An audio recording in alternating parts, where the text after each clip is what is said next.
Assalamualaikum warahmatullahi wabarakatuh. Nama saya Sandia Merliani Putri. Saya mahasiswa Universitas Negeri Jakarta, Pendidikan Sosiologi 2018. Di sini saya akan menyampaikan mengenai hal tujuan dari SDGs, terutama pada tujuan dari bidang pendidikan. Nah, yang akan saya bahas di sini adalah perihal eh, tujuan dari SDGs itu untuk menghilangkan disparitas gender dalam pendidikan dan memastikan akses yang setara terhadap semua tingkat pendidikan.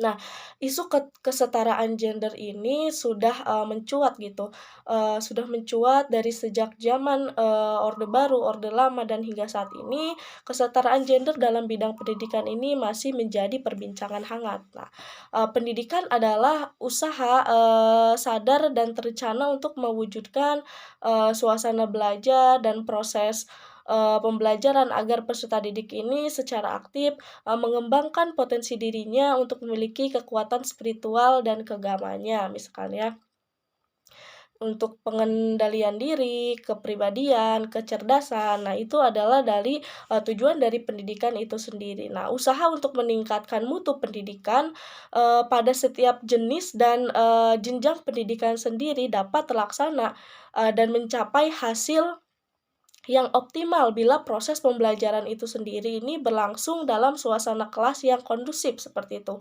serta dibina dan dibimbing oleh guru yang profesional melalui pendidikan.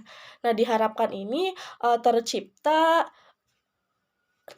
manusia berkualitas yang mampu membangun dan meningkatkan kesejahteraan. Khususnya adalah dalam pendidikan ini adalah kesejahteraan masyarakat seperti itu. Nah, keadilan dan kesetaraan ini adalah gagasan dasar dari tujuan dan misi utama dari peradaban manusia untuk mencapai kesejahteraan seperti itu. Nah, untuk membangun keharmonisan, kehidupan bermasyarakat dan bernegara. Nah, hampir setengah dari seluruh penduduk Indonesia sendiri dan merupakan potensi yang sangat besar gitu ya dalam bidang pendidikan untuk mencapai kemajuan dan kehidupan. Nah, khususnya dalam perempuan bahkan laki seperti itu. Ini perempuan untuk memperoleh kesempatan serta hak-haknya sebagai seperti dalam bidang politik, ekonomi, dan khususnya ini adalah dalam bidang pendidikan seperti itu. Nah, pendidikan pertahanan dalam bidang pendidikan ini tertuang dalam undang-undang, contohnya ya Undang-Undang Dasar tahun 1945 pada bab 10 tentang warga negara pasal 27 ayat 1 yang berbunyi setiap warga negara ini bersamaan kedudukannya di dalam hukum dan pemerintahan dan wajib menjunjung tinggi hukum dan pemerintahan itu tidak terkecuali, seperti itu. Jadi pasal tersebut jelas menentukan semua orang ini mempunyai kedudukan yang sama gitu, tidak ada disparitas.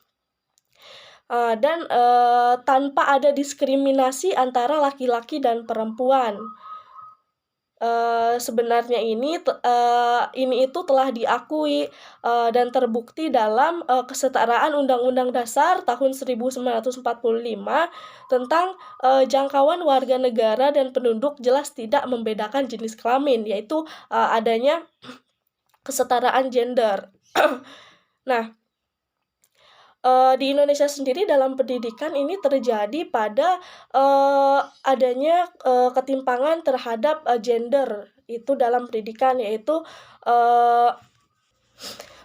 tujuan dari SDGs ini terhadap disparitas gender ini tidak akan terlaksana bila masyarakatnya masih memiliki pemahaman tentang adanya marginalisasi terhadap perempuan. Jadi marginalisasi ini berarti menempatkan atau menggeser perempuan ke pinggiran.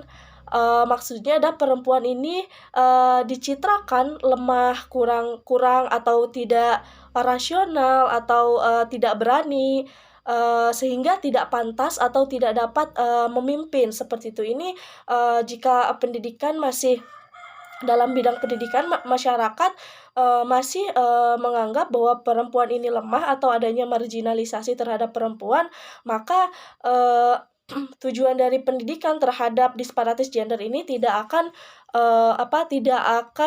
terlaksana. Selanjutnya, menghilangkan disparitas gender akan berhasil bila mana stereotip masyarakat ini terhadap perempuan ini, menghilang. Maksudnya adalah pandangan atau stereotip masyarakat yakni, pe pem pe pemberlakuan atau diskriminalisasi antara perempuan dan laki-laki ini, eee mempunyai sifat masing-masing yang sepantasnya ini, tidak dapat diukur dan, kodrat gitu, memang sudah ditakdirkan dari Tuhan Yang Maha Kuasa, seperti itu. Lalu adanya, subordinasi terhadap perempuan. Jadi, dalam, disparitas gender ini akan, terlaksana jika subordinasi terhadap perempuan ini tidak ada di masyarakat. Nah, pandangan ini memposisikan perempuan, dan karya-karyanya ini lebih rendah gitu daripada, laki-laki khususnya dalam pendidikan, sehingga menyebabkan, mereka ini merasa selayaknya sebagai pembantu nomor 2 gitu. Jadi masih ada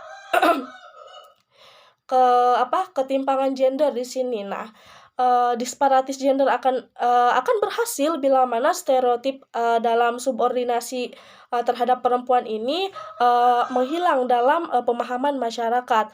Lalu juga, menghilangkan disparitas gender ini akan terlaksana bila beban, ganda terhadap perempuan. Jadi maksudnya adalah, pekerjaan yang diberikan kepada perempuan ini biasanya di Indonesia ini lebih lama mengerjakannya bila diberikan kepada laki-laki, karena perempuan ini biasanya bekerja di sektor publik, masih memiliki tanggung jawab pekerjaan, rumah tangga, dan dapat, diserahkan kepada pembantu rumah tangga, sekalipun pembantu itu sama-sama perempuan, seperti itu. Jadi beban perempuan ini, misalnya dalam pendidikan ini juga, dianggap, masih sepele gitu di Indonesia itu sendiri, seperti itu. Jadi di Indonesia sendiri kekuasaan kaum perempuan ini, dalam isu kesetaraan, gender dalam pendidikan ini, kedudukan, kaum perempuan dalam masyarakat dalam hal ini perempuan masih di bawah kekuasaan laki-laki. Hal ini disebabkan karena, peranan laki-laki, dalam kehidupan bermasyarakat, terutama dalam pendidikan, mensubordinasikan, perempuan di bawah kekuasaannya, terutama juga dalam pendidikan, seperti itu. Melihat kedudukan dan peranan strategis dari seorang ibu, dalam proses pendidikan, sudah sewajarnya apabila peranan perempuan ini dalam proses pendidikan, dalam hidup bermasyarakat mendapatkan tempat yang sewajarnya saja, seperti itu. Di mana kesetaraan gender merupakan salah satu, eee, dari hak asasi manusia, seperti itu. Lalu di Indonesia sendiri, untuk mewujudkan, dari menghilangkan disparitas gender dalam pendidikan ini, menurut saya memang masih sangat alot. Karena kenapa? Di berbagai Indonesia memiliki budaya bahwa, kaum laki-laki adalah kaum yang paling harus, memenuhi kebutuhan rumah tangganya, sementara, untuk perempuan hanya, mengurusi rumah tangganya atau mengurusi anak, seperti itu. Jadi untuk, perempuan dalam, kesetaraan gender di Indonesia ini masih sedikit alot, karena di berbagai daerah, khususnya masyarakat tradisional masih menganggap dan masih kental terhadap, pemahaman bahwa perempuan cukup hanya, dapat melayani suami gitu, melayani suami dan suami yang mencari nafkah, sehingga, keterbatasan perempuan dalam bidang pendidikan ini masih sulit untuk dikembangkan. Dan, beberapa, di Indonesia sendiri, perempuan Indonesia sendiri masih kebanyakan, berpendidikan rendah dibanding dengan, pendidikan dari laki-laki, seperti itu. Karena, pada kenyataannya di Indonesia, khususnya, pada kalangan bawah, menengah ke bawah, perempuan, hanya lulusan, dari SMP sampai SMA itu, langsung, dinikahkan oleh, kedua orang tuanya, seperti itu. Nah, jadi, dalam, mencapai, tujuan pada tahun 2030, tujuan dari SDGs ini menghilangkan disparitas gender dalam pendidikan dan memastikan akses ini, dapat terlaksana apabila pemahaman terhadap pendidikan, oleh masyarakat ini, bisa dirubah, yang di mana adanya budaya-budaya yang, melekat kuat terhadap masyarakat bahwa perempuan ini, eee, dianggap lemah dan dianggap di bawah, kekuasaan dari laki-laki tersebut. Nah, mungkin kalau untuk, tahun 2030 menurut saya menghilangkan disparitas gender dapat dilakukan, namun, hanya sedikit dari beberapa masyarakat yang modern saja yang mampu memahami maksud dari menghilangkan disparitas gender. Sementara dari, masyarakat, tradisional seperti itu mungkin akan susah untuk, memahami, mengenai, adanya, kesamaan gender dalam bidang pendidikan.